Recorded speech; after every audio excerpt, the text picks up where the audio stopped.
But Sandra, I'm not going to even try and explain what your story is. I think you will do it far more eloquently than I. So I'm just going to let you go for it. Sandra Pankhurst.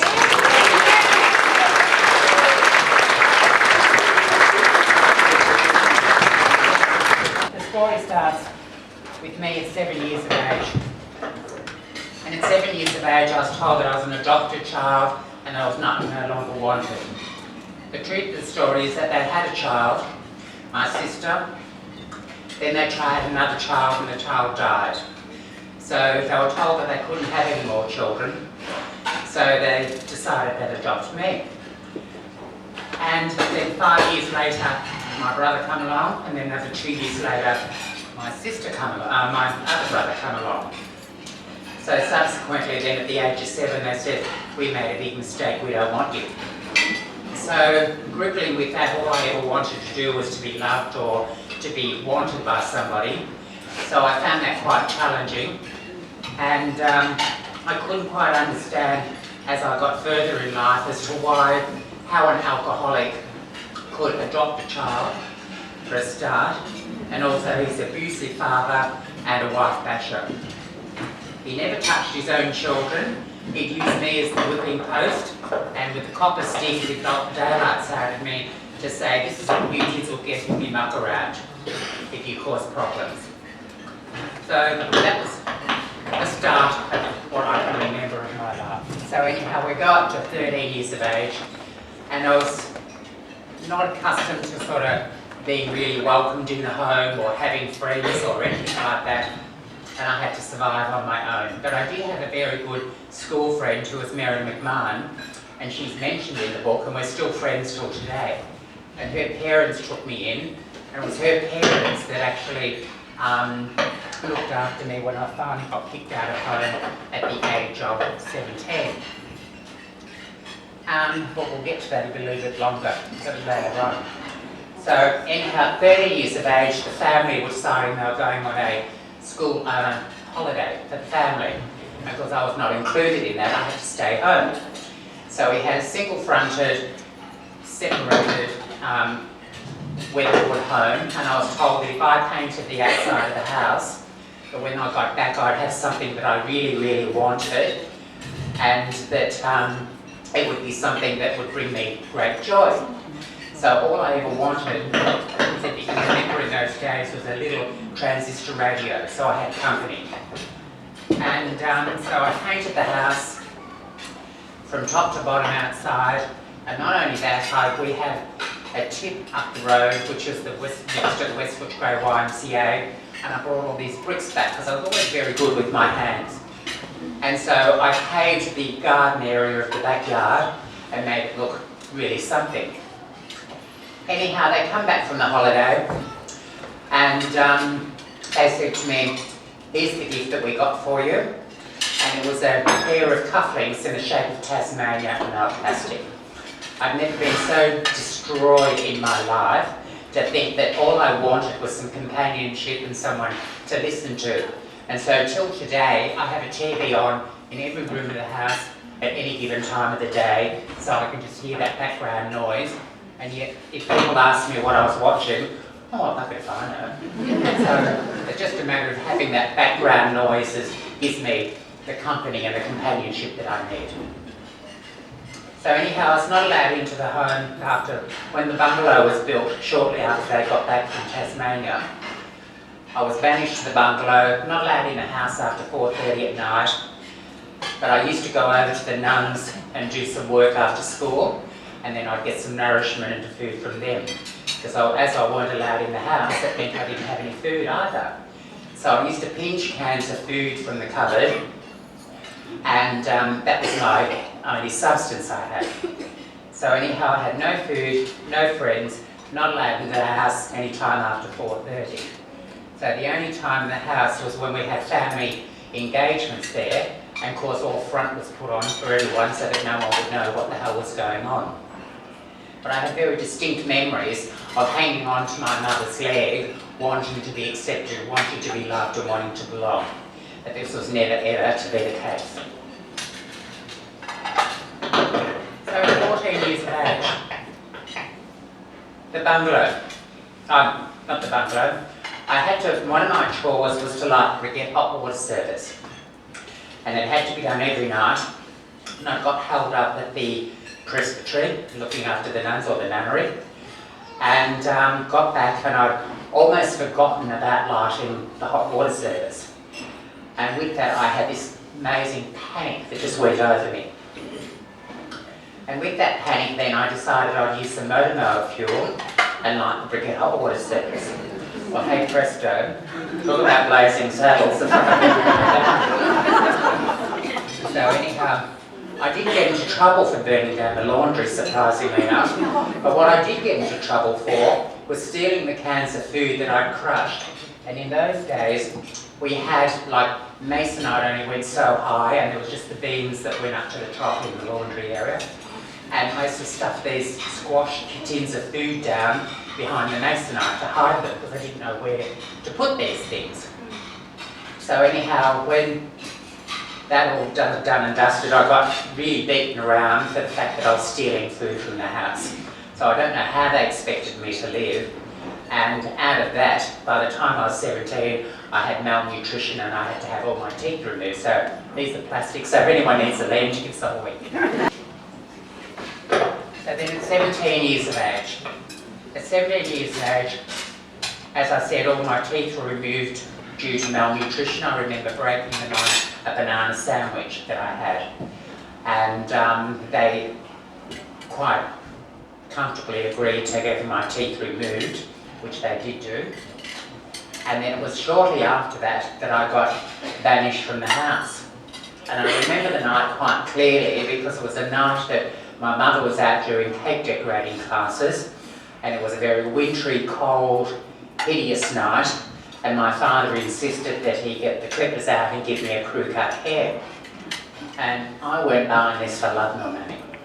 So anyhow, this amazing fight started, and with that I was banished out of the house and kicked out and didn't know where the hell I was going to go.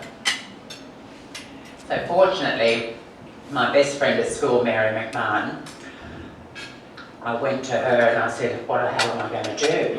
And so she spoke to her parents, and her parents quite lovingly took me into their home, but it was only for a 6-month stint because they were going overseas. So that was okay. And it's funny how things work out, because I only got to contact them this week, because when I moved out of there, I moved into a flat in Footscray, and because we lived in West Footscray at the time. And the McMahons lived in Rosman Road, Footscray. And so anyhow, I got an apartment there, and I was friends with a lady that lived a few doors down, a Hungarian lady, Vicky, and her daughter, Beatrice.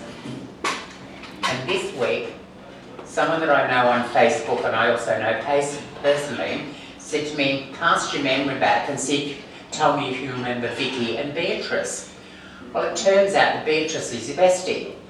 And so now we're going to have this get together again and see, because they were there at the time when my father tried to come over and tried to murder me, because he couldn't quite cope with me being me and me being independent and out on my own and doing what I was wanting to do.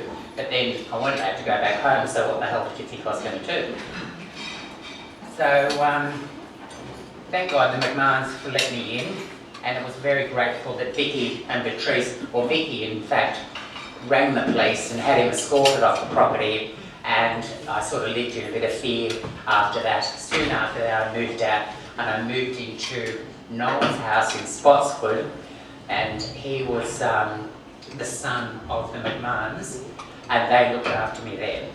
So I stayed in the house because Mr. McMahon was one of the directors at ACI Spotswood, and ACI Spotswood was where I got one of my first jobs, which is a bit of a joke really, because they decided to man me up and put me in as a metallurgist and to study fitting and turning and all that. No, fitting and turning first. But I hated it. My hands were filthy. It was like, what are you trying to do to me? So anyhow, they could see that I weren't really coping, so they decided they'd put me in the laboratory. And the laboratory suited me down to the T. I was quite happy working in the laboratory. So I was studying metallurgy and looking into all things through that. Anyhow, with that then, that was around the time when the Westgate Bridge fell down.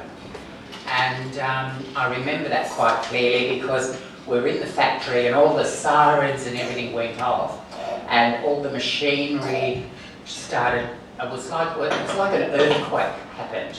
And all the light globes popped out, all the test tubes on the wall smashed together and fell apart, the machine seized up, people's arms got caught in machinery and things like that. And we all ran to the extremity of the building, of the property, to have a look and see what the hell was going on, what caused all this. And it was, of course, the Westgate Bridge had fallen down. And so things are done very differently nowadays than what they were done in those days, because what they did is they put all cars into a square and all body parts were just thrown into that square to hide it from the general public. So these days you wouldn't do that because they DNA and test everything and keep everything separate or whatever, but that was how different it was back in the day. And it was a bit of a mind-blowing experience to see what had actually happened. And it turned out that my brother-in-law was actually working on the bridge until 2 weeks before, and he decided to resign from the job because they'd just given birth to a child who ended up being deformed. So he had his own ballgame of problems to deal with, let alone, you know, the complications of working on the bridge. And, you know, maybe thank God that he wasn't working on the bridge because the child still had father. So that was an interesting part about being 17. So I never ever got the crew cut, and I've never had a crew cut since. So 18 and a half years of age, I was on the train going to work one morning, and this woman that I worked with knew that I was looking for a place to live. And so she introduced me to this woman, Maureen. It's another story I'll tell you shortly. And anyhow, she was looking for a place to live, and I was looking for a place to live. So we decided that we'd share a place together, so we rented a place in Newport. And anyhow, this is my room, and this is your room. Anyhow, you know, about a couple of months passed by, and then Maureen decided she'd bring me breakfast in bed. Because they were real rip-roarer. And anyhow, she brings me breakfast in bed. Then she started doing the Jezebel look on me. And I was pretty naive in those days. So anyhow, she decided we ended up having sex, basically. And it turned out that I thought that if I could have sex, maybe that's what I'm meant to do, so we'll get married. So we got married. We ended up having the reception back at home. And we've actually got married in Burke Street Church down here in Burke Street, near Spencer Street. And we ended up, I have memories of us hopping on a train and having photos on the train. And then we went back to Williamstown Gardens and we had photos taken outside the gardens, big lacy gates at Williamstown Gardens. Anyhow, we ended up deciding we'd move to Sunshine and we bought a house. And in those days, we bought a house on vendor's terms, which is probably nothing you'll do these days, but life was very different back then. So anyhow, we bought this house in Benjamin Street, Sunshine.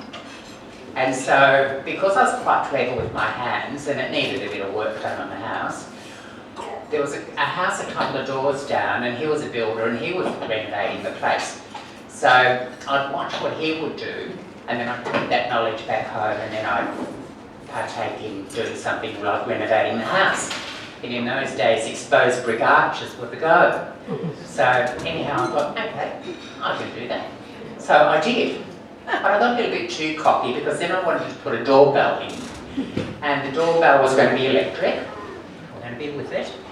And anyhow, when you press the doorbell, the lights would flicker off and on. This is not a good idea. So anyhow, we ended up having to get an electrician to come and fix up my stuff-ups. But we got that done. And within 2 years, or actually 9 months and a week apart, when I had my 2 children. So it was like, how's your rabbit season going? now 20 years of age, I've got 2 children. I'm realising that I'm just not coping. This is really not for me. I could have quite easily been a child abuser. And so I decided that it was time that I left this situation because it wasn't fair on her, it wasn't fair on the kids, and it really wasn't fair on myself either. So I decided that, you know, it's time to go. But I have a very sad, strong memory of that because my eldest child, nothing was ever said to the children in front of them because we wanted to keep that separate.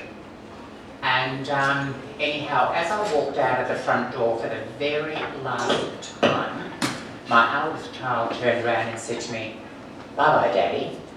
And I never, ever forgot that till today. So subsequently, I never ever celebrated Christmas, I never celebrated birthdays, and I certainly didn't celebrate my own for many years. In fact, I don't even celebrate my own till today. So it was a challenging time to sort of let go of the family, but I had to let go for the safety of the children and for my own mental health. So then we go a bit further, and then I'm 20 years of age. And it was the time that I went to my first gay bar. And I'd never been to anything like this in my life. I went to this place called the Dover in Carlton, and of course, not being one to go out, I rock up there at 6 o'clock at night and go upstairs through the first doors and the second doors, and the bar staff just looked around and said, "Oh, you're new here, aren't you?" "Yes, I am." And I said, "Well, we don't open until 10:30, 11 o'clock. So I went downtown and coffeed myself to death and finally come back later on. And by that time, the place was pumping. And so I go upstairs again, opened up the front doors to get into the foyer area, came my way in, and then you open up the next set of doors to go in, and the look on my face must have been priceless, because everyone there just had turned around on the table on the left-hand side. "Oh, you're new here, aren't you?" And I said, "Yes." That's the first time I'd ever seen 2 men together, 2 women together, and it was like, I'm not into this is a bit weird for me, you know. So I didn't know who the hell I was. I knew I weren't gay, I knew I weren't straight, I didn't know what the hell I was, but I was more comfortable in that environment than I was in any other environment. So anyhow, as the friendship sort of went along for a while, they took me under their wing and let me get to know them and stuff like that, and we had friendships arise. Well, you'd hear conversations about hormonal treatment and all this, and I was like, it's like a light going on in my head, and I thought, this is what I need to do. And so anyhow, I then tried to get a doctor to dispense these hormones to me, which was quite a challenge. So I rang, no. Finally got this doctor in Elgin Street, Carlton, and he said to me, "Oh, come in, we'll have a chat." So I went in there and had a chat to him, and I said that, you know, I'd like to go on hormones. And he said to me, "Well, you realise that they'll take 20 to 30 years off your life because they destroy your insides." And I said, the fact of the matter is, I could walk out of here now and be hit by a Mack truck and still not have done what I want to do. So I think I'll come back. And he said to me, "Well, if you come back and you've still got the same attitude next week, we'll talk about things." I said, "Well, I'll make an appointment before I go, shall I?" So, and mind you, I'd seen drag shows and all this sort of stuff, and I had no idea, because everyone in those days had a choker around their neck, their tits were like rock hard, and I thought this was all plastic. But never did I dream that you could have them surgically enhanced and do things with them. But obviously the procedures improved because they're not rock hard, they're quite soft. And of course now I had a 38 double D breast put in, and subsequently many years later one of them blew up and I had to both removed. And so I was devastated at the time, thinking that I was losing all my femininity because my breasts were going. But what I got left with was, all right, I might be president of the itty bitty tit committee, but I'm quite happy with what I got. on to things that we think we need, but we don't really need them at all. So now with my little titty boom booms I've got here and the chicken fillets, I'm good to go. So anyhow, as I said, yes, I got to the doctor then. Then at 23 years of age, I then transitioned. Now I had the money to go overseas and get it done, because all the girls were going to over to Cairo to get their operations done. But it was really done in like a barn, like a chook shed. And it was, some of the girls that come back were just absolutely drugged out of their brains and their life was totally over. Others come back and because you're up in stirrups and you're getting things done, they burnt their foot off. And they'd say, well, you know, you've got to fix this. No, you only pay for this, you're not getting this. And so they were coming back deformed and all sorts of ways. So anyhow, I decided that I'd go through the Queen Victoria Hospital here in Melbourne. And it was probably the best thing that I ever did. Because by going through them, I was told right from the word go that it was a minimum of 2 years experience of psychoanalysis and all this sort of stuff before I would have the surgery done. But I'm pleased to say that from my first visit to being on the operating table was 9 months. So I was totally honest with everything, told him exactly how things were, and I got passed through very successfully. And that brings me to being in the Queen Vic Hospital. So I used to get up every morning, because you have a private room there. Get up every morning and I want to help the nurses, so you're busy, I'll go and make everyone a cup of tea and have a chat with everyone as we go around the ward. So that's what I did every morning. And so I'd go around and have a chat and all this, and I was quite, you know, on the go, and, you know, I wanted this and nothing was going to hold me back down.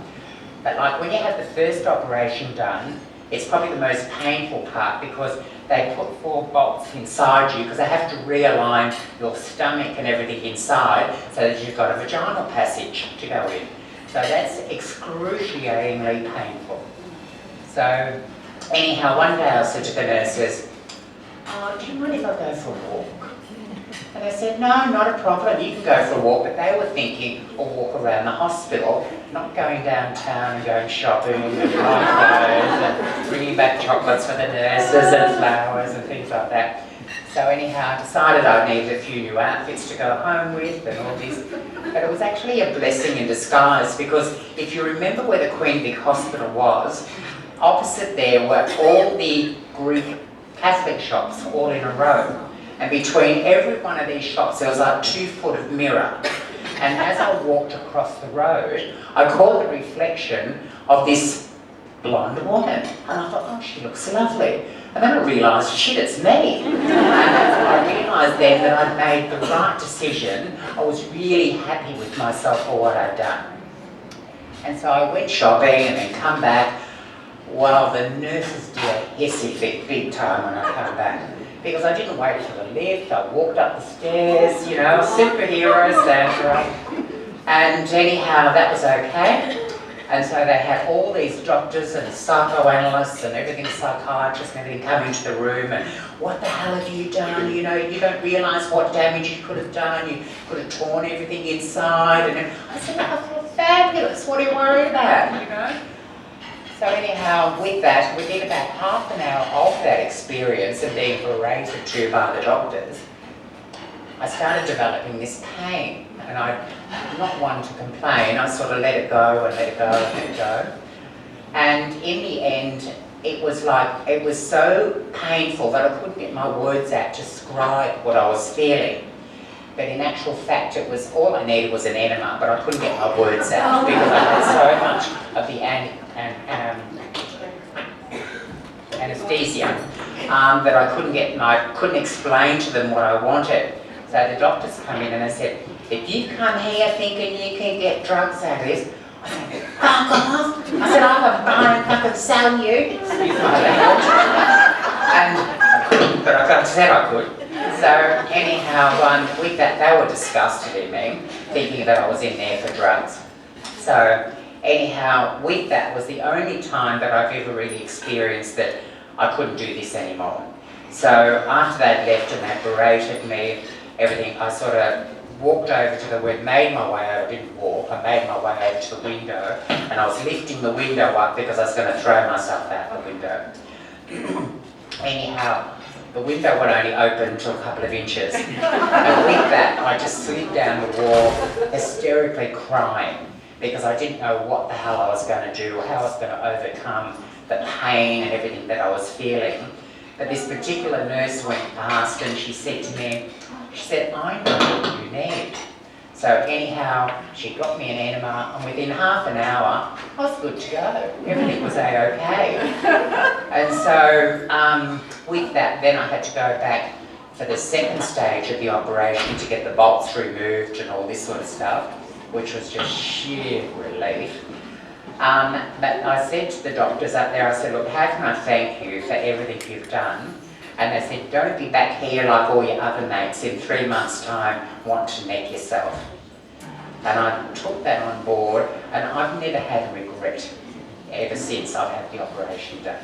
There's been trials and tribulations throughout my life, but I think what doesn't kill you makes you stronger. And everything that's happened to me has made me a better person, and I actually like who I am now. And so that has been, you know, a blessing, really. Anyhow, then we've got the experience of me going overseas to Hay Street, Kalgoorlie, to be a big-time prostitute. So anyhow, I'll go over there. I'm in the first house at the first door in a series of houses down the street. And you'll see there's a picture of it in the book. There's like doors have got wire on them, the lights have got wire on them, the windows have got wire on them, because they get paid every fortnight. 1 week you're busy, 1 week you're dodging rocks. So that was interesting. So anyhow, word got around town that there was this sex change in one of the houses. And so this Swedish girl that I worked with in the house, she turned around and she said to me, we fix them, Sandra, we fix them. So we swapped rooms. So she went to be in room 1 in the first house. And anyhow, they'd come up and they'd go to her, oh, we heard you were a bloke. And she'd go, well, best you have a look and find out for yourself. And they'd go, oh, no, you couldn't be a bloke, you know. She said, well, best you go and spread that around town. So anyhow, a few weeks later, I moved back into my room and everything was honky-dory from then on. But I did do some terrible things, because I used to fly back to Melbourne all the time, and I was on taking drugs at the time, because it's not the best life, but it's all I knew that I could do at that time. And so I'd fly back to Melbourne, and in those days we had the pill called Mandrax, and Mandy's Major Randy. And so we used to pump ourselves up on these Mandrax, and we'd make money. So we had, like, your room would lead out to a common hallway, which led into a kitchen and a family room and all that. And there was all these little letterboxes in a row, and they'd all be numbered of what your room was. And you have a little Spirex notebook, and you do Sandra, however money it was, might be $100, might be $200, whatever you were doing. And the house would get half, and you would get half. Well, that was okay. I was one of the top earners, because they always say a man knows what a man wants, and a woman knows what a woman wants. So, anyhow, I make good money, to say the least. When you come into the next day, I'd be in my room, and of course I had my room decked out like I was Lifestyles of the Rich and Famous, because I thought, if it looks glamorous and it looks fantastic, I think, she's making good money, she must be a top root, you know. So anyhow, it was all in the illusion of everything that I created. So anyhow, I'd make really good money, but the next morning I'd be cleaning up my room and I'd go, oh, pick something up, and I'd go, oh, it's $50 extra here. Oh, okay. And you go a bit further, and there's $150, and there's another $100 or another $50 somewhere else. And I'm thinking, Jesus, what did I get up to last night? I have no memory in any shape or form of what the hell I'd done. But I thought, I'm not sharing that with the house. So they went straight into my kit. So, but it was interesting, when you first go to Kalgoorlie, you get greeted by the police, you get taken to the police station, You get read the Riot Act of what times you're allowed out, what places you're allowed to go to, who you're allowed to socialise with. If you don't go and have your STD checks and everything every week, you're banned from working. If you touched a black fella at the time, you were banned from the city, you would be kicked out. So that's the rules and regulations of what it was at that time. So with that then, I ended up coming back to Melbourne. I had enough, and the madam wanted me to take over the house and run it for her. But I thought, no, I miss Melbourne, I miss my home, I miss, you know, I don't know what I missed, but I missed something because I wanted to come back home. So anyhow, I come back home, and then I was working in a brothel in Oakland. And this is where the darker side of life happened. And one particular night we had the power, I was working in this brothel and I'm sitting with my back to the door, rolling a joint. And Kay, the other girl that was on, had just been finished doing a mug, and then she was getting redressed and everything like that. And with that, the lights all went out. We thought, oh shit, what's that? And next minute, there was this almighty crash and thunder. And I thought, oh my God, what's that? And before I could turn around, move or anything, I was grabbed by the hair. And then Kay was grabbed because we were just terrified of what had happened. And this is where we were then taken away from the property to a vacant block of land, and I thought I was going to die that night. I was just seeing on the news, you're taken to a vacant block of land, and this is where the murder happened, and blah, blah, blah. I thought this was our fate. So anyhow, with that, it was about 2.5 hours after we'd been there, I thought, maybe this is our chance, maybe we can get away. So I whispered to Kate, I'll grab him by the balls and squeeze him as hard as I can. You run and you get help and I'll quickly follow behind you. So anyhow, in trying to do that, I was squeezing his crunchy bananas so bloody hard that he didn't even bat an eyelid. It didn't make any sense of anything to him. He was just a crazy person. And surprisingly, his name was Mel Brooks. Mel David Brooks. So anyhow, with that, I managed to get away, but I kept falling over all the time because I was having like an asthma attack and I couldn't breathe. Kay had sort of gone with the wind, and I've never seen her till today, and or two today. And anyhow, I got back to the house, and I managed, because money was my god at the time, so I managed to get my purse and I hid it down the very back room of the house underneath some stuff. And then as I was looking up the hallway, the lights come on and he was staring directly at me, and I thought, oh my God, what am I going to do? And so when I first got back, I rang the madam and I said to her, get the bloody police here, you know, blah, blah, blah, blah, blah, we've been attacked, you know. And we had this so-called security dog that was a dead bloody loss, because the thing kept giving me up where I was. It was more friendly than it was anything else. So anyhow, as I get out of the house, I'm hiding behind the cars there, thinking that I was going to be safe till Roger decided that he was going to give me out. And Mel Brooks comes out, and then the car drove into the property, and I thought, this is my chance. So I started screaming, help, help, and I just had a towel around him.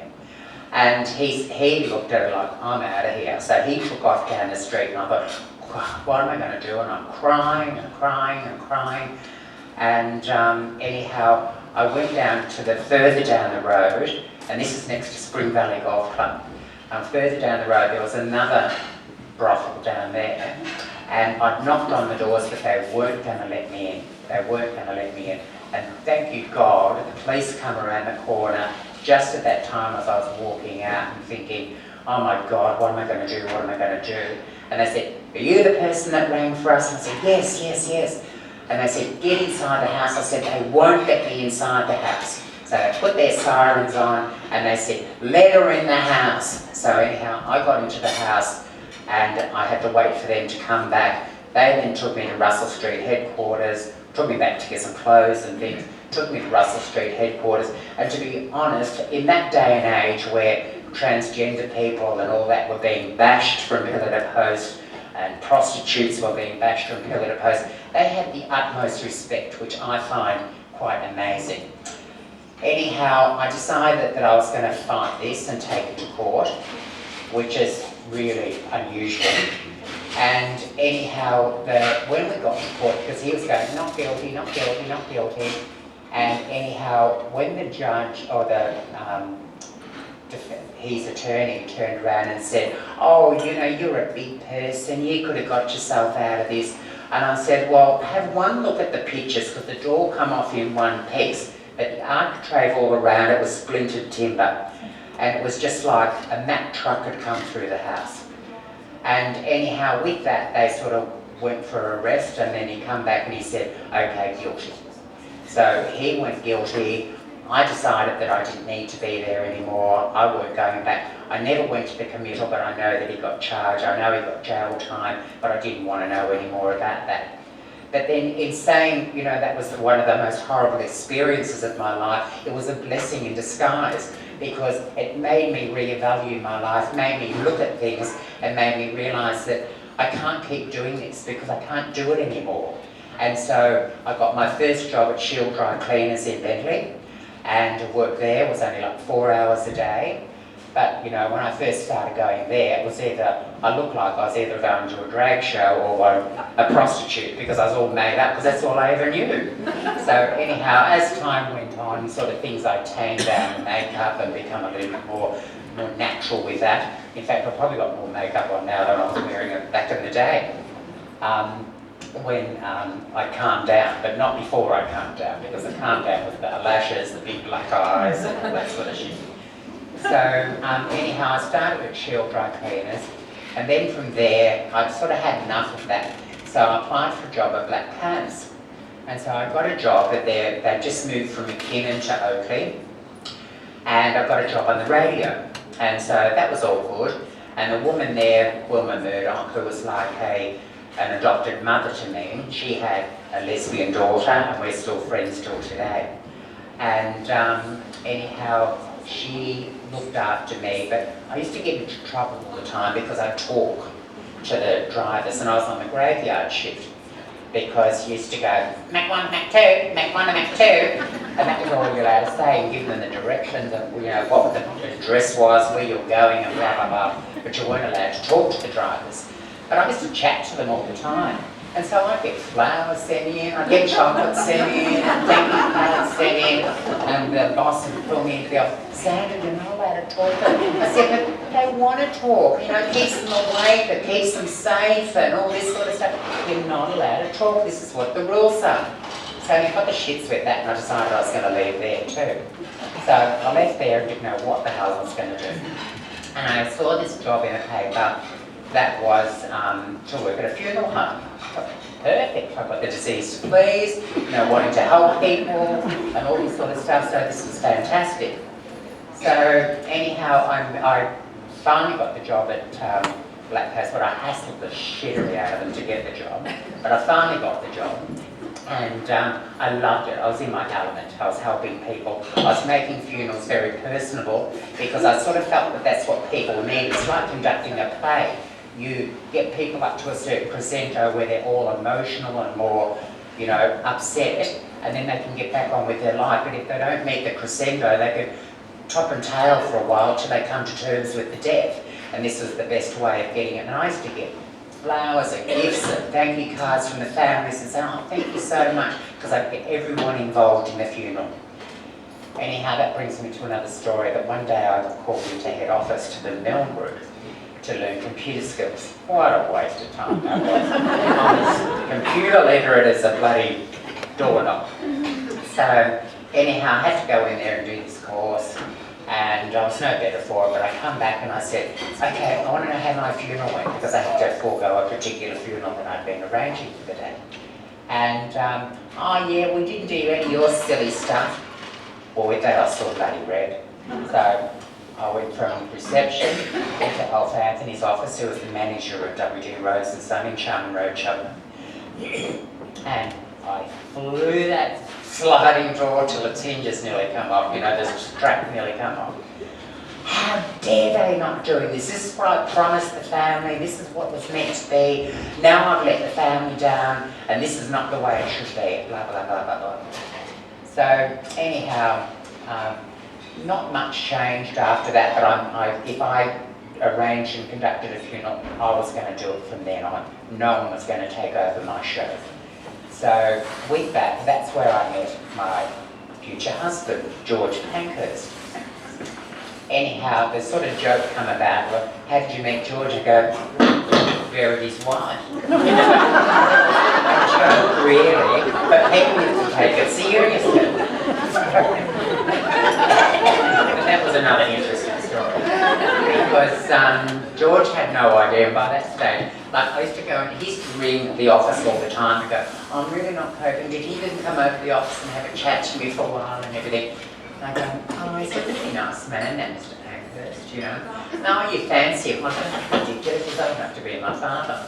Well, it wasn't that much later, I was living with him in his house in Cheltenham. And we lived together for 6 months and then he wanted to get married.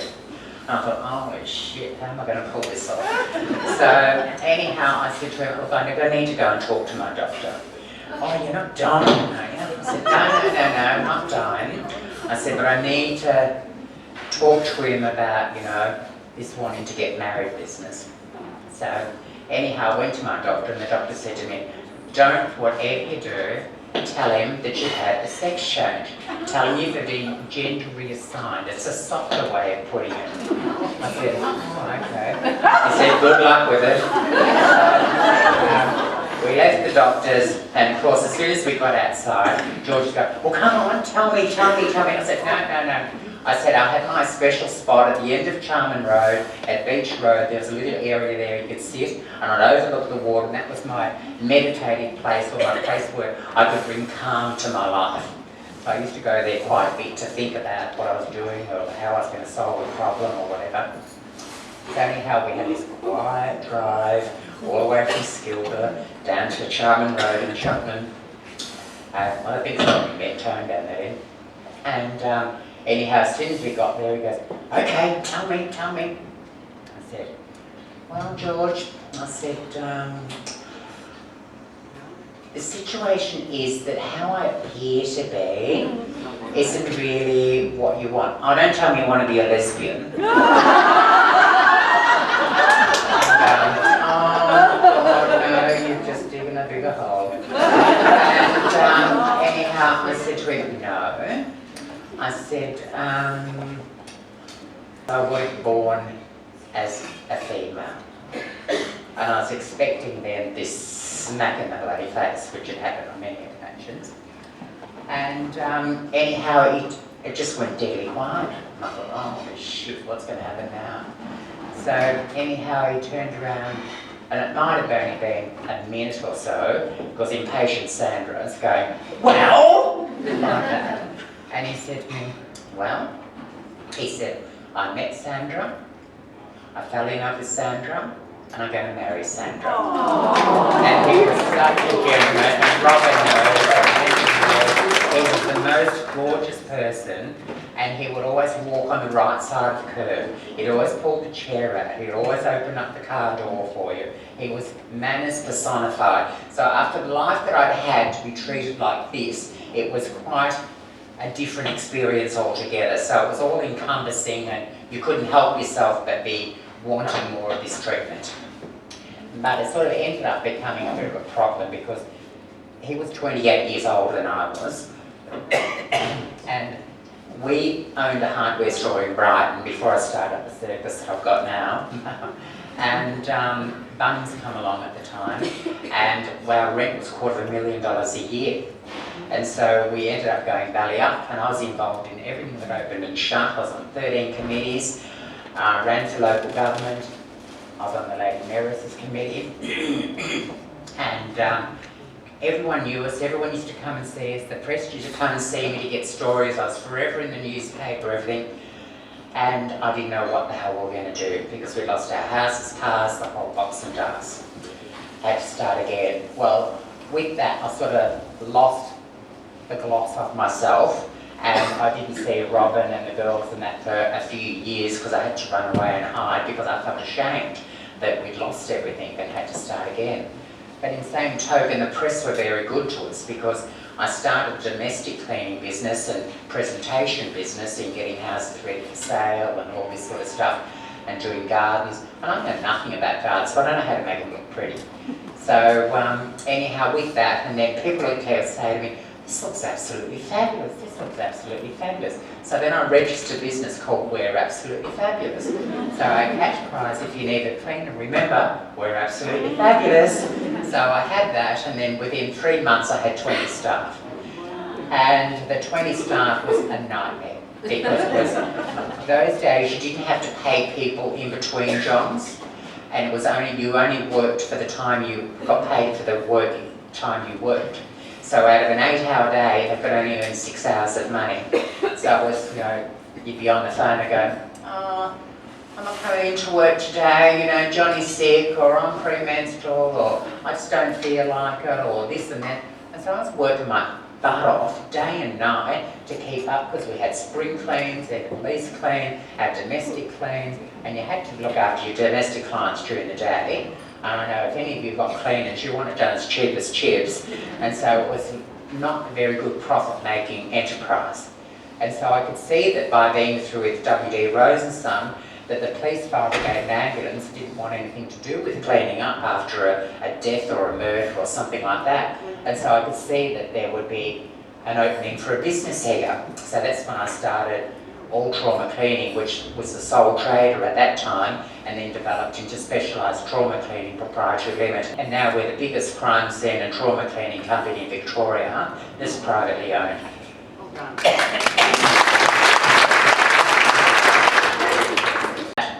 I employ people from the School of Hard Knocks, and they are my best asset.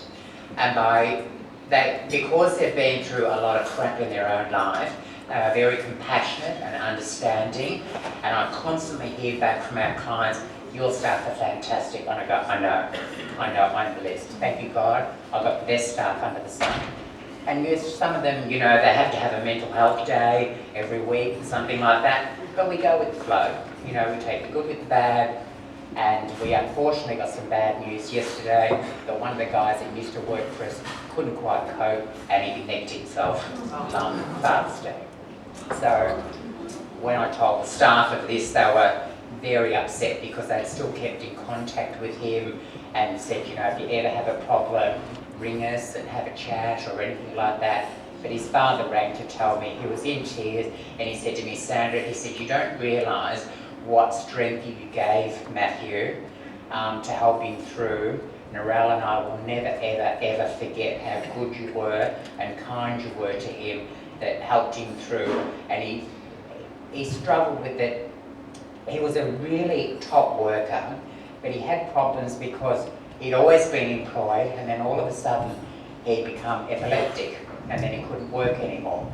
And so he got onto the wrong side of law and started doing break and enters, and his brother's a police officer. And anyhow, he got himself into a lot of crap, do you know what I mean? And he couldn't overcome the fact that what he had become, and then he's now got this better life, but it still used to play with his head. And in the end, he said to me, look, Sandra, he said, I really need time out, he said, because when I see some of these families, these are the families like that I would go in and give grief to. He said, it's playing with my head. I said, look, you're fine, the door's always open if you want to come back, because he was a beautiful, caring person, but his demons got the better of him, So, unfortunate as it is, he's gone to God. And as sad as it is, it's a blessing in disguise, because he was so tormented that he had no peace within himself at all. And his parents are retired, and they had no peace either. It was this constant worry. So it's a blessing for them in a way too, as I spoke to them yesterday on the phone, that, as sad as this is, it's now their time to shine, because their other children are all quite successful, and it's time for them to let go now and enjoy life and take it as it comes, because the problems that Matthew brought to them, even though they're there for him all the time, that's now being lifted and it's their chance to shine. I was very lucky to be the face of a movie called Becoming Colleen. And Becoming Colleen got me to start to be noticed in the community and everything. And this was a Becoming Colleen movie, was on Compass last week, a very short down, cut down version. So I don't know whether you've got review on Channel 2 or something, you could have a look at it. It was a very heartwarming story and very close to a similar story to myself, but Colleen was married to this woman, Heather, and at around the age of 40 they'd had their 2 children and everything like that, and Colleen wanted to come out. And the wife had turned around and said to her that, look, okay, we'll do your dress-ups and everything together. She was very understanding and very accepting, and they'd go for walks at night and all this sort of thing. So if you get a chance to see the movie Becoming Colleen, we've won the Sydney Film Festival, the Melbourne Film Festival, the Human Rights Film Festival. So we're hoping to get it as an educational program into aged care facilities and also into schools to show people that, you know, no matter what colour or, not that she was coloured, but no matter what colour or religion or sexuality you are, we should accept everyone for who we are and what we are, because we're all different and we all make up the tapestry of life. So it was a very interesting experience. So it took me to many places to see a lot of people, but it's made me very passionate about aged care and mental health.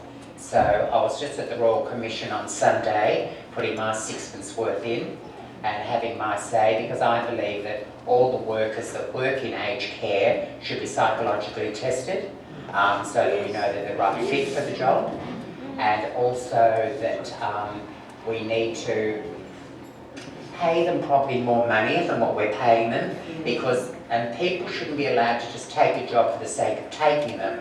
And unfortunately we're giving too many jobs to overseas people that don't even have any communication, they have communication barriers. And I'm not racist in any shape or form, but we need to put a little bit of a halt on what's going on here, because they don't understand our culture and they don't understand our people. And they're looking after our elderly, and we should have more respect for our elderly folk.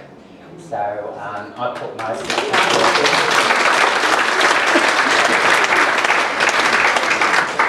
and I'll continue to be a loudmouth for the rest of my life. Okay? So the things that I've learnt in life is that life is full of cycles. A bad experience always leads to a good one. Life is definitely not a dress rehearsal. Hardship has made me a better person, and I actually like who I am now. And I always look at life as a glass half full than a glass half empty. And laughing every day is my essence to wanting to be a better person. And so I make some silly jokes, or I say something funny to someone every single day of my life, whether it's at the expense of myself, in putting myself down or whatever, or saying something. If you can bring a smile to someone's mouth, that smile is contagious. Someone else sees it and they smile. So this is where I sort of think that we need to be a little bit more lighter on ourselves. We need to lighten up a little bit, and we need to, you know, spread a little bit of kindness. So the thought for the day, and what I'd like to close on, is don't close the book when bad things happen in your life.